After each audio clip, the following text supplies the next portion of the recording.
Hello, Oilers fans. Austin here with the pregame report between the Edmonton Oilers and the Minnesota Wild. This is one of those games. This is one of those games where I have circled on the calendar. I've put a little note in my phone as a friendly reminder to just not watch. This is a scheduled loss through and through. The Edmonton Oilers, they have only won 6 of their last 20 games against the Minnesota Wild, and it's been like that pretty much my whole life. The Edmonton Oilers kryptonite has always been the Minnesota Wild. However, there are signs that this game will actually be a little bit more positive than previous outings against the Wild, and hopefully the Oilers are going to be able to come out with a big win. They go on the road tonight for one game, and then they're back home for a few more before the Christmas break. If you end up enjoying this pregame report, please make sure to hit that like button. And if you end up really liking it, make sure to subscribe to the channel as we keep continuing to build an amazing community full of positivity, love, and support. We uplift each other all the time, and I am super proud to be part of this. So thank you all so much. As I mentioned, this is usually chalked up as a scheduled loss for the Oilers. Anytime the Oilers go up against the Minnesota Wild, even when I was growing up, even as a teenager during the decade of darkness, my early adult years, and then of course now that I'm 31, I look at the Minnesota Wild and I just shrug and I sigh and I get my 4-pack of beer ready to go. Just kidding. Drink responsibly. I don't actually get that upset. But again, the Oilers, they do struggle against the Wild. It is well known how much the Oilers struggle to produce offense against Minnesota. It's one of those teams. It's like the Oilers against Nashville. I guarantee there are Nashville Predators fans who wake up and when they see the Oilers are on the schedule, they go right back to bed and they're like, you know what? I'm not even watching this game. Hopefully, though, the Oilers are able to come through with a win. They are playing much, much better defensively than the last time these two teams met.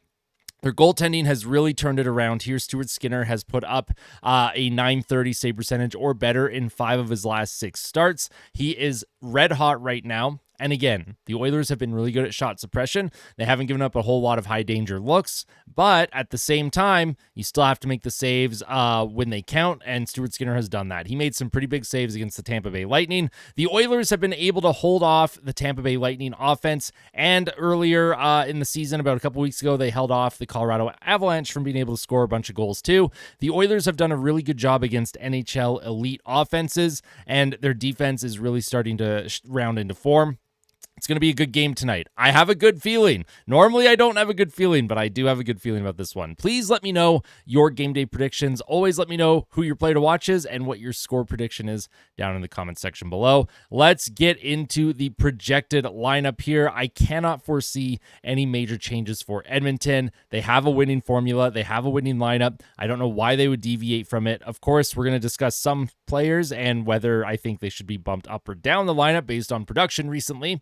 But that top line, it's going to continue to be Ryan Nugent-Hopkins, Connor McDavid, and Zach Hyman. Zach Hyman came back from injury. He was red hot. He slowed down a little bit. However, his game has still looked really good. Connor McDavid is Connor McDavid. He's absolutely magical out there, and he always finds a way to produce. And then Ryan Nugent-Hopkins, again, I would like to see more from Nugent-Hopkins in general, but his game is much better than it was earlier in the year. Yes, he's not scoring goals right now.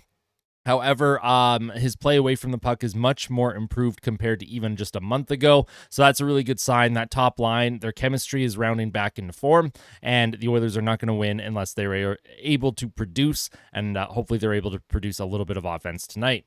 On the second line, this is where things get interesting because Vasily Podkolzin is still with Draisaitl and Kasperi Kapanen. Kapanen the other night, we don't usually, Kasperi Kapanen, his scouting report is a fast, skilled, speedy winger with usually not great defensive metrics. But Kasperi Kapanen did something very interesting, and I didn't mention this in my post-game reaction video after the Lightning game, but Kapanen had a huge shot block with I think it was about 3 minutes left in the third, and the bench erupted. The team noticed that. Kasperi Kapanen has been very bought into what the Oilers are trying to do with their system, how responsible they want their forwards to play, and getting into shooting lanes. Kasperi Kapanen defensively has been a lot better than I expected. I expected Kapanen to come in and try and help drive offense. What he's done is come in here and he's used his speed and he's used his stick work to play some pretty good two-way hockey and good in the defensive zone. Of course, he put his body on the line against the Lightning. I think it was a shot from Hedman or McDonough. I can't remember who it was. Huge shot block, and it was a real good heads-up play by Kapanen. If he plays like that, I mean, we're going to fall in love with him. But at the same time, we do want some offense. Leon Draisaitl, he's been carrying this offense along with Connor McDavid, of course.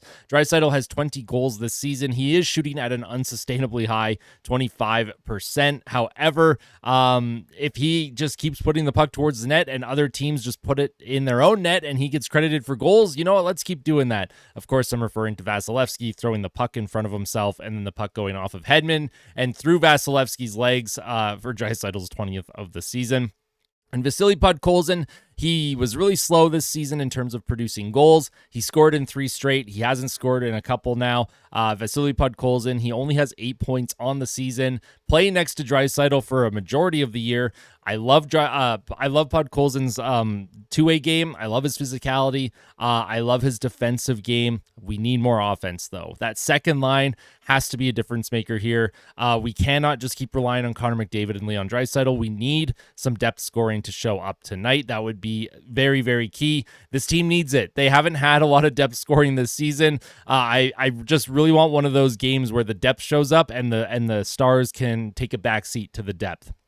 On the third line, Matthias Janmark with Adam Henrique and Jeff Skinner. Janmark is actually tied for 4th on the team forward group in scoring, and that's really bad. That's good for Janmark. Janmark does have 11 points this season. However, he is stuck at 1 goal. Matthias Janmark, he has played smart hockey. He's been instrumental in the penalty kill, turning things around this season. However, you do want some more goals. Janmark, a little bit of a playmaker here. He does have 10 assists, which is really funny to think about. You don't really think of Janmark as like a playmaker, but he's in the right places on the ice. His speed has been noticeable lately, and his forecheck has been very noticeable. That is a good grindy third line.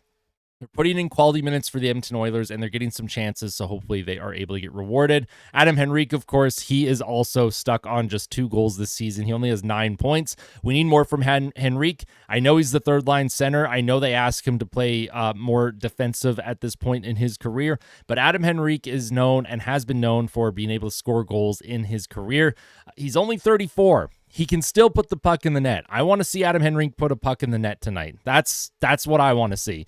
And Jeff Skinner, again, he's had an up and down year. His overall play, I think, has been subpar in terms of what we were expecting from him. But if he's able to continue to carve out a bit of a role on that third line, I won't complain too much here.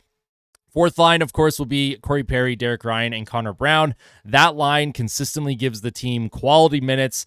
Connor Brown and Corey Perry's ability on the forecheck to cycle down low, make plays, center it in front, and get some scoring chances has been very noticeable. I've been very happy with them. Derek Ryan, at this point in his career, I don't know if it's even worth putting him out there. I know why he's in the lineup. They use him for his faceoffs. I think Derek Ryan this season, his faceoff percentage is like 57 or 58%.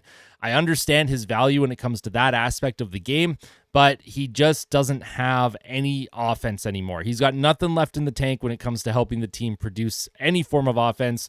But if they're able to at least just play even, that's okay too. But for Derek Ryan, at the end of the day, he is what he is. We love him here in oil country. Would it be better to see someone like Noah Philp come up? Yeah, I would prefer that. But as long as they're not giving up goals, I won't complain too much. On defense, Ekholm with Bouchard, of course, that is the Oilers' number 1 pair. Nurse with Kulak. However, Nurse does play a lot of minutes with Troy Stecher. I just put Nurse and Kulak on the projected lineup card because they do get the, as the game wears on and they need the minutes against other teams' best players, they do put Kulak with Nurse just to shut things down. Stecher and Emberson, and of course the Oilers yesterday on the waiver wire picked up Alec Regula from the Boston Bruins. I don't think Regula is going to get into the lineup, but he is with the team as of the recording of this video. There has been no waiver news. Of course, if that changes, I may put up a video. I did do a video on Alec Regula yesterday. If you want to check it out, link will be in the description below. In goal, we're going to have Stuart Skinner and Calvin Pickard. I do believe Skinner will get the start tonight. However, keep an eye out on the Oilers mainstream media guys, Jason Gregor, Tony Brar, Bob Stauffer. They will have a updated lineup card the closer we get to puck drop.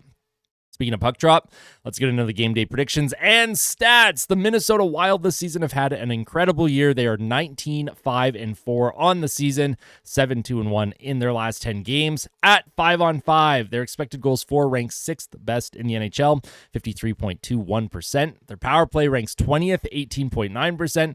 Their penalty kill, not very good. Ranks 29th at 71.6%. They score 3.21 goals per game, which ranks 12th in the NHL. But what the Minnesota Wild are good at is shot suppression, high danger shot suppression, and goaltending. Their goals against per game ranks first in the entire league at 2.39 goals against per game. They are incredibly stingy, incredibly hard to play against. They are incredibly disciplined, and they're disciplined in the neutral zone. The Oilers are going to have a lot of trouble trying to produce offense with a speed game, and they also don't have as much speed and tenacity as you'd want for a dump and chase style game. I think what the Oilers are going to try and do tonight is manage the puck with puck possession. I think they're going to try and manage the neutral zone as best as they can and try and skate through. And if they have opportunities to dump and chase and have guys like Kapanen fly in on one of the wings and try and win puck races, that's what you're going to have to do against Minnesota. And you're also going to have to wear down their defensemen and make them uncomfortable and make them force plays up the boards into areas that they don't want to put the puck. That is going to be the key to the game tonight, because Minnesota, not only are they good in the neutral zone, their defensive zone play is great because they hardly spend any time in the defensive zone. They're really good at limiting opportunities. They're good at stopping the cycle, and they're quick at moving the puck up. Their defensemen like Faber and Middleton and Spurgeon and Brodin, they're such good puck movers. They're very good at just getting out of dangerous spots on the ice. Plus, they have some speed as well. So for Edmonton, key to the game tonight, just manage the puck, manage puck possession, and be smart. Don't force plays. Minnesota's Corsi for ranks 18th in the league, 49.72%, and their shots for ranks 11th at 51.15%. Looking over on the Edmonton Oilers now, they are 16-10-2. They are 7-3 in their last 10 games. Their expected goals for this season at 5-on-5 in the NHL ranks 4th, 54.08%. Her power play has dipped just a little bit to 20%, and that ranks 17th. Their penalty kill continues to climb slowly but surely. It now ranks 26th in the league, 73.1%. They score 3 goals per game, which ranks 16th. They give up 2.86 goals against per game, which ranks 8th best. The Oilers, for some reason, somehow, they now have the 8th best goals against average per game, which is crazy to think about considering where this team started, how many goals against they were giving up. That really does show just how much Calvin Pickard and Stuart Skinner have locked things in basically since November 9th. The Oilers are 10-3-1 in their last 14 games, and again, a lot of people are like, oh, well, wait and see. Have they turned the corner? Yes, they have. Now it's just about building consistency and building their game up and trying to get a little bit more depth scoring here. The Oilers rank 2nd in the league in Corsi for, 54.71%, and they rank 2nd in shots for percentage at 55.60%. My score prediction tonight. Now, the last time these two teams played, I was like, it's a scheduled loss, and I was very negative, and I think the prediction was 5-2 Wild or something.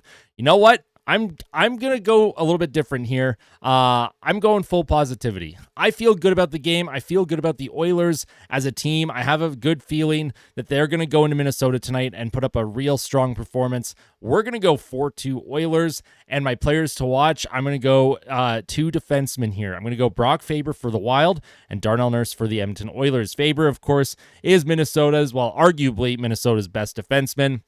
Young, skilled, incredible.